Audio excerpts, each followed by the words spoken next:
అదేంటి మీకు గ్రామర్ అస్సలు రాదు కదా, ఎలా ఇంగ్లీష్ మాట్లాడుతున్నారు ఫ్లూయెంట్గా అని డౌట్ నాకు వచ్చింది అతని మాటలు విన్న తర్వాత. ఇలా నేను చాలామందిని ఇంగ్లీష్ ప్రాక్టీస్ చేసేటప్పుడు చూశాను, అలాగే వాళ్ళు మాట్లాడడం కూడా నేను విన్నాను. వాళ్ళకి అస్సలు గ్రామర్ తెలియదు, అయినా సరే చాలా ఫ్లూయెంట్గా ఇంగ్లీష్ మాట్లాడడం జరుగుతుంది. అది ఎలా సాధ్యం అని చెప్పి నేను కనుక్కోవడం జరిగింది. అందులో భాగంగా వాళ్ళు ఇచ్చిన ఇన్పుట్స్ బేస్ చేసుకొని నేను ప్రత్యేకంగా 60 వీడియోస్ని ప్లాన్ చేయడం జరిగింది. ఈ 60 వీడియో లెసన్లో ప్రత్యేకంగా నేను డే టు డే లైఫ్ కన్వర్జేషన్లో భాగంగా మనం నిత్య జీవితంలో యూజ్ చేసే రకరకాల ఇంగ్లీష్ ఎక్స్ప్రెషన్స్ గురించి ఎక్స్ప్లెయిన్ చేయడం జరుగుతుంది మీకోసం ప్రత్యేకంగా తెలుగు మీడియంలో. ప్రత్యేకంగా ఈ వీడియో లెసన్లో టాక్ అబౌట్ వన్ సెల్ఫ్ అంటే మన గురించి మనం చెప్పేటప్పుడు ఎలా ఇంగ్లీష్లో చెప్పాలనే విషయంపై మీకు కొన్ని రకాల ఎక్స్ప్రెషన్స్ నేను టీచ్ చేయడం జరుగుతుంది. వాటిని మీరు జాగ్రత్తగా విని అర్థం చేసుకొని మీ డే టు డే లైఫ్లో సందర్భం వచ్చినప్పుడు యూజ్ చేసినట్లయితే మీరు కూడా ఇంగ్లీష్ చాలా ఫ్లూయెంట్గా మాట్లాడగలరు. So without wasting time let's get started. Hi, this is Venkat. Welcome back to our channel learn English with Venkat. Friends, మనం ఈ డే 7th రోజున టాక్ అబౌట్ వన్ సెల్ఫ్ అంటే మన లైఫ్లో చాలా సందర్భాల్లో మన గురించి మనం ఇంట్రడ్యూస్ చేసుకునే అవసరం వస్తుంది, అంటే మన గురించి మనం పరిచయం చేసుకునే అవసరం వస్తుంది. అలాంటి సందర్భంలో ఎలా చెప్పాలి, ఎలాంటి ఎక్స్ప్రెషన్స్ యూజ్ చేయాలనే విషయంపై ఈ వీడియో లెసన్లో మనం ప్రత్యేకంగా తెలుసుకోవడం జరుగుతుంది. మొదట మనం యాజ్ యూజువల్గా మన యొక్క పేరు చెప్తూ ఉంటాం. పేరు చెప్పేటప్పుడు ఎలా చెప్పాలంటే ఐ యామ్ వెంకట్ అని చెప్పాలి, లేదా మై నేమ్ ఈజ్ వెంకట్ అని చెప్పొచ్చు, లేదా దిస్ ఈజ్ వెంకట్ అని మనం చెప్పొచ్చు. అంతేగాని మై సెల్ఫ్ ఈజ్ వెంకట్ అని చెప్పరాదు. మై సెల్ఫ్ ఈజ్ వెంకట్ అనేది రాంగ్ ఎక్స్ప్రెషన్. ఓకే, ఇలా మనం I Venkat, my name is Venkat, this is Venkat అని చెప్పి మన యొక్క పేరుని చాలా సింపుల్గా చెప్పొచ్చు. అలాగే మన యొక్క నిక్ నేమ్ ఉన్నట్లయితే my Nick name is Chanti, my Nick name is బావి అని చెప్పొచ్చు. అయితే నిక్ నేమ్ బదులుగా పెట్ నేమ్ యూజ్ చేయరాదు. అంటే పెట్ నేమ్ అనేది సాధారణంగా జంతువులకే యూజ్ చేస్తూ ఉంటారు.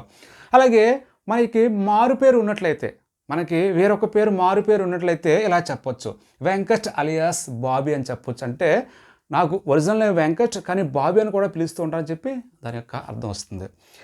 మన యొక్క పుట్టిన ఊరు, పెరిగిన ప్రదేశం గురించి చెప్పాలనుకున్నప్పుడు ఇలా చెప్పాలి, I was Born in Vizag, అంటే నేను వైజాగ్లో పుట్టాను. అంటే పుట్టడం పాస్ట్ కాబట్టి ఇక్కడ వాస్ తర్వాత బోర్న్ అనే పాస్ట్ వెర్బ్ యూజ్ చేసి ఇలా చెప్పవలసి ఉంటుంది. Next, I was brought up in Guntur, అంటే నేను గుంటూరులో పెరిగాను, లేదా I was grew up in Guntur, ఇలా మనం చెప్పవలసి ఉంటుంది. అంటే బ్రాటప్ కానీ గ్రూ అప్ కానీ మనం యూజ్ చేయవలసి ఉంటుంది పలానా ఊర్లో పెరిగామని చెప్పడానికి. అంటే నేను గుంటూరులో పెరిగానని చెప్పి ఇలా మనం చెప్పాం. ది నెక్స్ట్ పాయింట్ ఈస్ మన యొక్క సొంత ఊరు చెప్పేటప్పుడు native place, home town, birth place అని చెప్పి చెప్పొచ్చు. అయితే బర్త్ ప్లేస్ అంటే పుట్టిన ఊరు అని చెప్పి మీనింగ్ రావడం జరుగుతుంది. My native place is Guntur, అంటే మా సొంత ఊరు గుంటూరు అని చెప్పి దానికి అర్థం. My home town is Vizag, లేదా my birth place is Delhi అని చెప్పి ఇలా మనం ఈ 3 రకాలుగా చెప్పొచ్చు మన సొంత ఊరు చెప్పేటప్పుడు. ఓకే, నెక్స్ట్ వన్ ఈస్ మనం ఏ ఊరికి చెందిన వారు అని చెప్పడానికి బిలాంగ్ యూజ్ చేయొచ్చు, హెయిల్ ఫ్రమ్ లేదా కమ్ ఫ్రమ్ కూడా యూజ్ చేయొచ్చు. చూడండి, ఐ బిలాంగ్ టు గుంటూరు, అంటే నేను గుంటూరుకు చెందినవాడు అని చెప్పి దానికి అర్థం. లేదా ఐ కమ్ ఫ్రమ్ నెల్లూరు అని చెప్పొచ్చు, లేదా ఐ యామ్ ఫ్రమ్ నెల్లూరు అని కూడా చెప్పొచ్చు. ఐ యామ్ ఫ్రమ్ నెల్లూరు అంటే నేను నెల్లూరుకు చెందినవాడు అని చెప్పి దానికి అర్థం. ఐ హెయిల్ ఫ్రమ్ వైజాగ్, ఇలా హెయిల్ ఫ్రమ్ అనే ఎక్స్ప్రెషన్ కూడా మనం యూజ్ చేయొచ్చు ఒక ఊరికి చెందినవాడు అని చెప్పడానికి. నెక్స్ట్, మనం ఎక్కడ చదువుకున్నామో ప్రత్యేకంగా స్కూల్ ఎడ్యుకేషన్ గురించి చెప్పేటప్పుడు స్కూల్ ఎడ్యుకేషన్ లేదా స్కూలింగ్ అని చెప్పి ఒకటి ఎక్స్ప్రెషన్ మనం యూజ్ చేయాల్సి ఉంటుంది. చూడండి, I had my schooling in Guntur, అంటే గుంటూరులో నేను స్కూలింగ్ చేయడం జరిగిందంటే నా ప్రాథమిక విద్యాభ్యాసం అక్కడ జరిగిందని చెప్పి దానికి అర్థం. I had my school education in Vizag, వైజాగ్లో నా స్కూల్ ఎడ్యుకేషన్ అయ్యిందని చెప్పి దానికి అర్థం. అంతేగాని I had completed my schooling అని చెప్పి చెప్పరాదు. ద నెక్స్ట్ పాయింట్ ఈస్ ఇప్పుడు మనం ఏం చదువుతున్నాం అని చెప్పడానికి స్టడీయింగ్, పర్సీయింగ్ అనే ఎక్స్ప్రెషన్స్ మనం యూజ్ చేయొచ్చు. చూడండి, ఐఎమ్ స్టడీయింగ్ ఇంటర్మీడియట్, అంటే నేను ఇంటర్మీడియట్ చదువుతున్నా అని చెప్పి దానికి అర్థం. ఐఎమ్ పర్సీయింగ్ గ్రాడ్యుయేషన్, అంటే నేను గ్రాడ్యుయేషన్ చదువుతున్నా అని చెప్పి అర్థం. అలాగే ఐఎమ్ డూయింగ్ గ్రాడ్యుయేషన్ కూడా చెప్పొచ్చు, ఐఎమ్ డూయింగ్ అని కూడా చెప్పొచ్చు.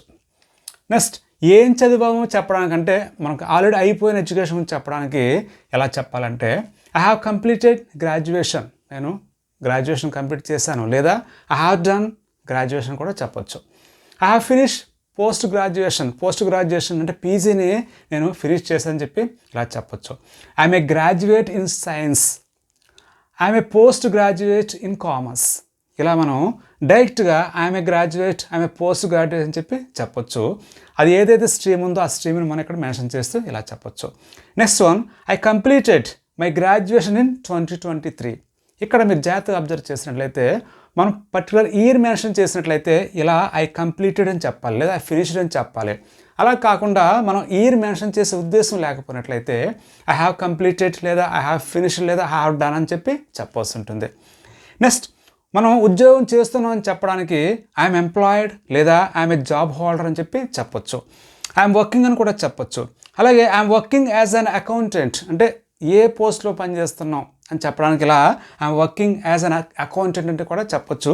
అలాగే I'm currently working for BSNL, అంటే బిఎస్ఎన్ఎల్ అనే సంస్థలో నేను ప్రస్తుతం పనిచేస్తున్నాను అని చెప్పి ఇలా చెప్పొచ్చు. అంతేగాని I'm currently working in BSNL అని చెప్పకూడదు. అంటే బిఎస్ఎన్ఎల్లో అని చెప్పడానికి ఇక్కడ ఇన్ యూజ్ చేయరాదు, ఫర్ బిఎస్ఎన్ఎల్ అని చెప్పాలి. అంటే బిఎస్ఎన్ఎల్ అనే కంపెనీలో నేను వర్క్ చేస్తున్నాను అని చెప్పడానికి ఇలా ఫర్ బిఎస్ఎన్ఎల్ యూజ్ చేయాల్సి ఉంటుంది.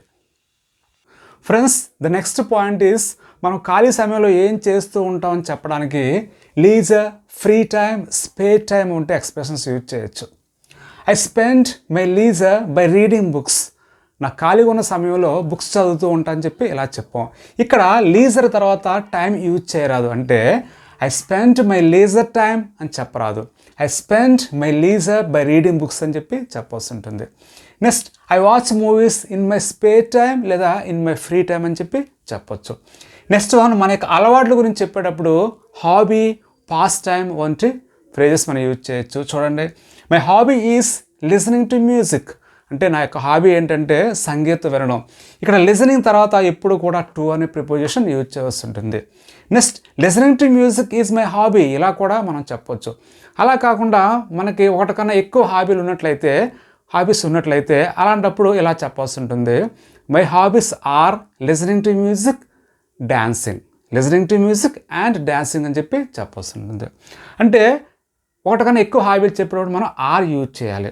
అదే ఒకే ఒక హాబీ చెప్పేటప్పుడు ఇలా ఈజ్ యూజ్ చేసి చెప్పాల్సి ఉంటుంది. నెక్స్ట్, మన యొక్క సామర్థ్యాలు, బలాల గురించి చెప్పేటప్పుడు స్ట్రెంగ్త్, అబిలిటీ, క్యాపబిలిటీ వంటి ఫ్రేజెస్ మనం యూజ్ చేయాల్సి ఉంటుంది. చూడండి, my strength is hard working nature. నా యొక్క బలం ఏంటంటే హార్డ్ వర్కింగ్ చేయడం. Hard work is my capability. Hard work అనేది నా యొక్క సామర్థ్యం అని చెప్పి ఇలా చెప్పొచ్చు. I'm good at communication skills. నాకు కమ్యూనికేషన్ స్కిల్స్ బాగా వచ్చు అని చెప్పి ఇలా బాగా వచ్చు అంటే ఏదైనా ఒక దానిలో మనకు ఎక్కువ ప్రావీణ్యత ఉంది, ఆ సబ్జెక్ట్ బాగా తెలుసు అని చెప్పేటప్పుడులా గుడ్ అట్ అనే ఎక్స్ప్రెషన్ యూజ్ చేసి ఈ విధంగా చెప్పొచ్చు. Friends, the next point is మన యొక్క బలహీనతల గురించి చెప్పేటప్పుడు వీక్నెస్, బ్యాడ్ అట్ అంటే ఎక్స్ప్రెషన్స్ యూజ్ చేయొచ్చు. చూడండి, మై వీక్నెస్ ఈజ్ యాంగర్. అంటే నా యొక్క వీక్నెస్ ఏంటంటే కోపం. అయితే మై వీక్నెస్ ఈజ్ యాంగ్రీ అని చెప్పి మనం చెప్పకూడదు. I am bad at English. అంటే నాకు ఇంగ్లీష్ సరిగ్గా రాదని చెప్పేటప్పుడు ఇలా బ్యాడ్ అట్ లేదా వీక్ అట్ కూడా యూజ్ చేయొచ్చు. బ్యాడ్ అట్ లేదా వీక్ అట్ యూజ్ చేసి చెప్పొచ్చు. I am weak at English అని చెప్పొచ్చు. I'm impatient. అంటే నాకు సహనం తక్కువ, అంటే నేను అసహనంగా ఉంటా అని చెప్పి ఇలా మన యొక్క బలహీనతల గురించి చెప్పేటప్పుడు ఇలా చెప్పాల్సి ఉంటుంది. నెక్స్ట్ వన్, మన యొక్క ఫ్యూచర్ ప్లాన్స్ చెప్పేటప్పుడు want, aspire, would like to అంటే కొన్ని రకాల ఫ్రేజెస్ యూజ్ చేసి మనం చెప్పొచ్చు. చూడండి, I want to become a software engineer. అంటే సాఫ్ట్వేర్ ఇంజనీర్ అవుదాం అని చెప్పి నేను కోరుకుంటున్నాను అని చెప్పి ఇలా చెప్పాం. I aspire to be an IAS officer. అంటే ఐఏఎస్ ఆఫీసర్ అవ్వాలని చెప్పి నేను ఆశిస్తున్నాను అని చెప్పి ఇలా అన్నాం. ఇక్కడ చూడండి, ఐఎస్ ముందు యాన్ యూజ్ చేయాలి. ఎందువల్లంటే ఐ అనేది ఓవర్ సౌండ్తో స్టార్ట్ అయింది కాబట్టి ఇక్కడ మనం ఖచ్చితంగా యాన్ యూజ్ చేసి ఇలా చెప్పాలి. I would like to be a doctor. నేను డాక్టర్ కావాలని అనుకుంటున్నానని చెప్పి ఇలా వుడ్ లైక్ టు యూజ్ చేసి ఇక్కడ ఏదైతే ప్రొఫెషన్లో మనం స్థిరపడదాం అనుకుంటున్నామో దాన్ని మనం మెన్షన్ చేసి ఈ విధంగా చెప్పొచ్చు. లాస్ట్ వన్, మన యొక్క లక్ష్యం గురించి చెప్పేటప్పుడు గోల్, అంబిషన్, ఎయిమ్ వంటి వర్డ్స్ మనం యూజ్ చేయొచ్చు. చూడండి, my goal is to settle in a good position. అంటే మంచి పొజిషన్లో స్థిరపడాలని చెప్పి నా యొక్క లక్ష్యం అని చెప్పి ఇలా అన్నాం. My ambition is to do PhD in music. మ్యూజిక్లో పిహెచ్డి చేయాలని చెప్పి నా యొక్క ఆశయం అని చెప్పి ఇలా చెప్పొచ్చు. My aim is to do social service. అంటే సమాజ సేవ చేయాలని చెప్పి నాకు లక్ష్యంగా ఉందని చెప్పి ఇలా మన గురించి మనం ఇంట్రడ్యూస్ చేసి చెప్పేటప్పుడు, అలాగే మన గురించి మనం పరిచయం చేసుకునేటప్పుడు మన యొక్క క్వాలిటీస్ కానీ, మన యొక్క అభిరుచులు కానీ, అలవాట్లు కానీ అన్నీ కూడా ఈ విధంగా ఇటువంటి ఎక్స్ప్రెషన్స్ యూజ్ చేసి మనం చాలా సింపుల్గా మన గురించి మనం చెప్పచ్చు.